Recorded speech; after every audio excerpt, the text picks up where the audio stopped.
No, no, no, no.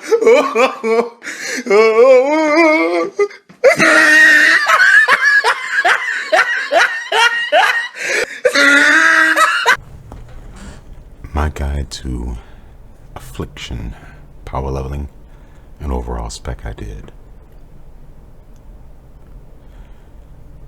Current stats, which is not confirmed at the moment: hit, spell power, haste, crit, spirit, and intellect. Your hit rating increases your chance to hit, which is obvious. Spell power increases your dot damage, as well as things like your shadow bolt. Haste increases your cast speed as well as your dots ticks, which increases overall damage. Critical strike rating now works with a couple of good effects.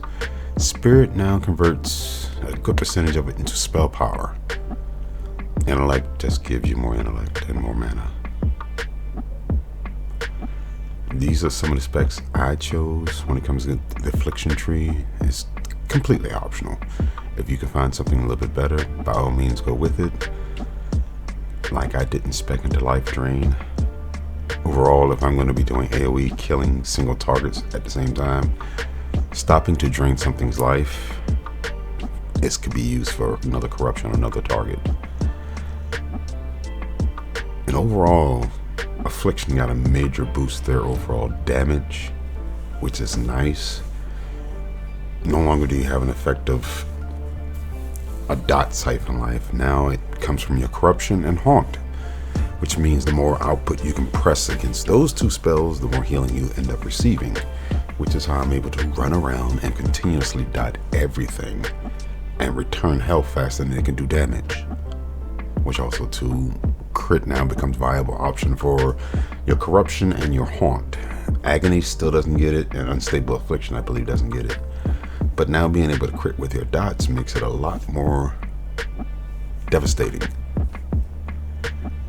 I can say that destruction did not get much of a bonus in this expansion, and it took away demonic sacrifice from the demonology tree, and it gave you that silly transformation that does not help too much. So it's upon you to decide how you want to spec. Me personally, for leveling, I am going affliction. I find it incredibly easy to go around, apply dots to everything, life tap, watch them die. I now have it glyphed, so when I life tap, a percentage of my spirit also becomes even more spell power. So it's very useful.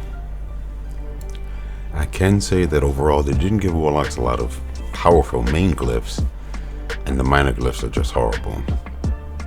Do with it what you will. They gave you stupid stuff like increase the eye of Kilrog, your underwater breathing. I mean, completely worthless garbage. But you can take the good with the bad. And here I'm showing a few of the glyphs I chose. Life tap now gives me more spell damage. As you can see here, I went from 974 life tap to 1012, plus 38 spell power for 40 seconds, which is a long duration. And now the big change they did to Warlock's spell stones, which used to be an offhand item, it was worthless. They now changed them to basically an enchant you can place on your weapons for short durations. Affliction style one gives you 40 haste and 1% spell damage. The critical strike one gives you 40 crit plus spell damage, but now it can be applied to your weapon along with a normal enchant. So I can already see if you find a good piece of weaponry with, say, gem sockets, you can now place the gem sockets for bonus damage or whatever you may like, in combination with, say, more haste. You gain a lot more versatility off of it if you can find weapons with open gem slots. And here I'm going on a single target killing spree. I think the grand total was 118 kills. But the incredible part is I'm able to literally non-stop pull. I'm continuously healing. I'm life tapping to gain not only spell damage but plus mana. And I can actually heal more than their damage, which means I can just keep this going non-stop. And yes, I have an idea of trying to do at least 2 or 3 levels on video of nothing but continuous chain pulls. For the maximum effect, I'm thinking about getting a couple of flasks, maybe some elixirs to increase my spell damage. Still up for debate. but the ability to literally go non-stop continuously. And these mobs are even harder to kill for a warlock because you can't drain their life. So if your life goes too far, the only thing you can rely on is haunt or corruption, which I can say, and this is a funny one, if you reapply haunt on a target, even if it just did it, it'll automatically in this process heal you and apply the next haunt. It's a beautiful effect to get away with quick healing. Maybe a health stone, some healing potions, you probably become unkillable. Very effective. And yes, it can become kind of boring to continuously chain and kill, but it shows the ability and the power of this spec right now. Also too, another suggestion, if you can find an add-on that gives you the ability to not only be able to watch the timers on your dots, but the proc effect of like Nightfall, so you can see to throw a shadow bolt, which I suggest if you're going to do it the same style I'm doing, throw the shadow bolt to the next target, not the one you're already on. The logic behind it is if you stop the life drain on something versus putting dots on another target, you lose an experience.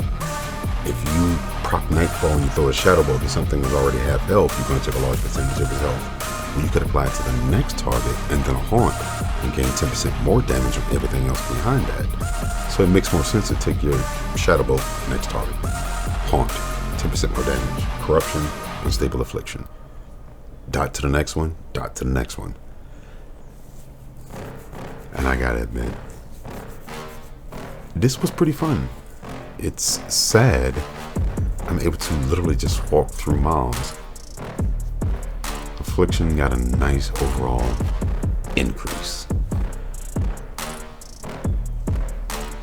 Not to mention, this guy is still under geared, but I'm easily seeing huge crits from corruption and haunt, and shadow bolt from time to time.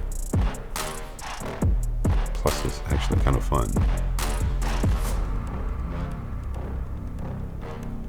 And there, shadow bolt first, haunt, 10% extra damage. Next target, which yes, I am not looting all these bodies. If I take time to stop looting all these bodies, I wouldn't be able to do the insane amount of kills, like 300 plus kills in an hour. If this was rested experience, would have been 1900 experience per kill. Literally would have been about 2 hours and 45 minutes to completely level.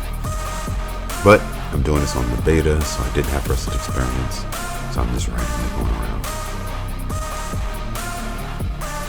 And I hope everybody who sees this does find some inspiration behind the crazy I'm doing. It's pretty fun to me.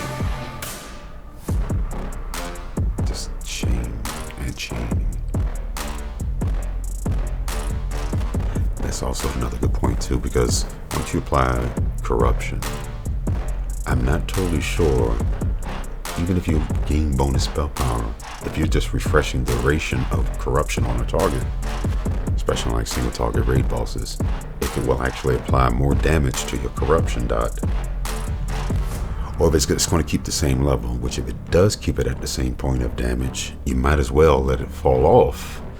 If you got a potion or something where you're trying to bonus it up, drink that, reapply corruption. Keep up your haunt and your shadow bolts that'll keep the duration of corruption going, so you don't lose that plus bonus damage, which overall I guess the best effect is because I'm orc. I use the racial ability, I use a potion. If I got a flask on, pop a corruption at the most amount of damage I possibly can, keep the duration going by hitting it with shadow bolts and haunts. It's tricky that way, but I'm not totally sure, because I'm pretty sure in my mind that it won't bonus again if you're just refreshing the duration of a dot.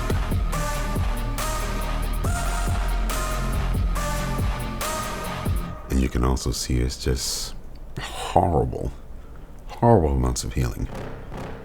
I think I've hit a haunt with a high crit ratio and plus spell damage by procs. It did like 1400 healing when it returned to me, which is just wrong. I still don't believe that They tried to make spirit a viable option for warlocks, but warlocks have never needed spirit. We have life tap, we'll gain mana from our health, we regen health through our damaging effects, or even sacking your pet. Adding spirit and trying to force warlocks more into spirit is not that bad, but overall, when it comes to weighted stats, I don't believe it's that great. Yes, it is nice to life tap and gaining a percentage more of your spirit as damage, as well as your fell armor gives you a percentage of your spirit as damage. But if I'm going to stack something like that over spell power, over crit, over haste, that's why I put it pretty much at the bottom of the list behind intellect. Because at this point, intellect only gives you more mana. And it's really not that great. Yes, it is nice, but it's even nicer just to life tap once and I don't have to worry about having plus mana. And corruption now is your best friend. Never let it go. Corruption constantly ticking, constantly doing crits. It's fun, and it constantly heals back to you. If this wasn't me chain killing, I suggest Curse of Elements, Haunt, Corruption, Unstable Affliction. Something like a raid boss, you might want to switch from Curse of Elements to Doom, depending if someone else is willing to put up Curse of Elements. Doom doesn't do a tremendous amount of damage, but it is a nice long constant dot, so you don't have to worry about reapplying other dots or maintaining other dots. Doom is a 1 minute spam. Corruption will be kept up as long as you're hitting it with Shadow Bolts or the Haunts, and of course Haunts, one of your dots that you're reapplying constantly. So that only leaves Unstable Affliction, which Unstable Affliction is not that bad, but it does not output a tremendous amount of damage. At least not like it could. And Agony is just, it's almost comical. I don't suggest continuously using Agony unless you're doing something like chain killing like this, when you're really not worried about whatever damage it does. But for a raid boss, I wouldn't suggest it. But this almost brings us to the end of the video and the end of the numbers.